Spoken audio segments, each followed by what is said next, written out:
Alright, today I'm going to show you how to change the headlight bulb on this is a 2004 Road King Classic, Harley Davidson. The main headlight right here, the one filament went out, so just the high beam's working, so it's time to change it. Gonna need obviously some tools. I prefer a cold beverage. Replacement headlight bulb. I picked this up at a motorcycle shop down the road. I think it was $14.83 out the door. And then of course I have my Harley Davidson service manual. Alright, in the 2004 service touring manual, section 825 actually is the page. And we're interested in the headlamp bulb replacement. Looks pretty straightforward. You can pause here and read the instructions if you like. And I'll show you the second page also, because there's some more. Last little bit of instructions right there. Okay, first step is to remove this chrome trim ring. You can see there's a screw right there. That is a Phillips screw. So we'll go ahead and remove that. Okay, we've removed the screw. And with one hand, I'll try to, there we go. Chrome trim ring comes right off. Okay, next we have to remove these three retaining screws.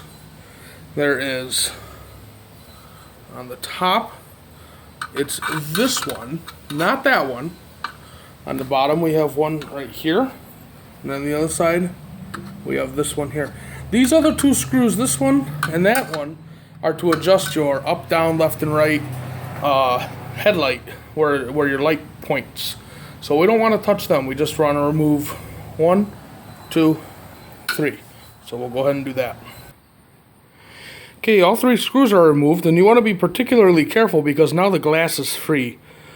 You don't want the glass to fall and crack on the ground or hit another part of your bike. So I prefer to do this holding it with my hand, and in one motion grab this retaining ring, they call it, as well as the glass. Now after you remove that retaining ring, you have to be very careful because this is loose now. The whole headlamp assembly. It is the glass and everything inside. So you got to be very careful. Okay, we have the bulb assembly out. To take it out was pretty simple. It was connected. The prongs here was connected to this. I just squeezed these tabs on the side. If you can see what they look like. There's one right here. And on the other side it's the same right here. You just squeeze them and this comes right off. You just have to be very careful. Okay, next step. To access the bulb itself, we have to remove this rubber boot that we have right here. I just gently squeezed around the edge to break the seal, and it just slides right off. Just like that. Okay, next we have to remove these pieces of wire. Try to get in here close. Right here, if it would focus for you. There you go. You do this by pushing in and down. Probably see better from here. It goes in, and then it comes up, and we'll do the other side. There we go. And then this just opens up. Now we just gently remove the bulb. Grab these tabs and just gently work it up. There we go. Comes right out. And you can see there's two filaments in there. Well, if we can focus, you could see.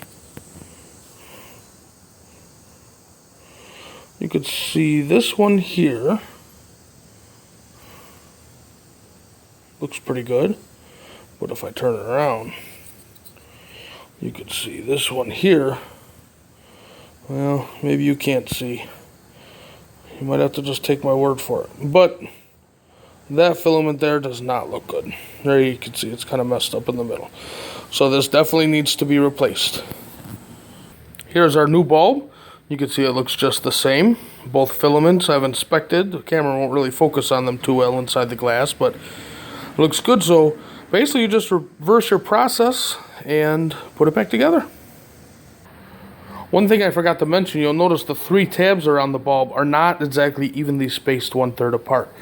You have to find the right little groove it fits in, and it happens to fit in just like this. It just sits right in there. Let me close our wire thing. I don't know what they call it. Just push it down and in, just like that. Replace our boot.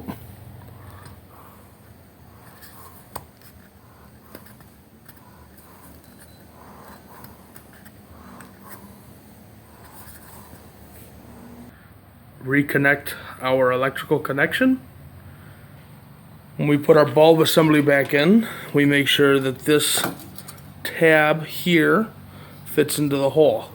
And there's like 3 of these around the bulb. That's it. Put our ring back on.